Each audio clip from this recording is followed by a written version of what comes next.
दोस्तों इस समय मैं हूं गाजीपुर के उसिया गांव में और ये है नजीर हुसैन साहब, भोजपुरी के महानायक, भोजपुरी के जन्मदाता। ये उनका घर है।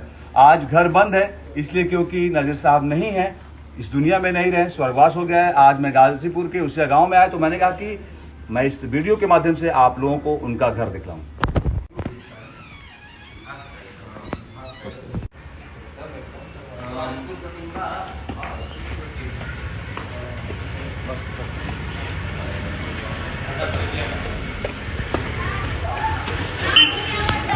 तो देखिए नजीर साहब के हम घर के ऊपर आ गए, छत पे देखा, यहाँ पे लिखा हुआ है, देख सकते हैं उर्दू में 1934 और इंग्लिश में लिखा हुआ है 1934। तो ये उनके घर ये जो है 1934 बना था। मैं कैमरा मूव भी करता हूँ अभी आप लोग, ये देख सकते हैं उर्दू में लिखा है 1934 या इंग्लिश में भी लिखा है 1934। मतलब कि ये नजीर साहब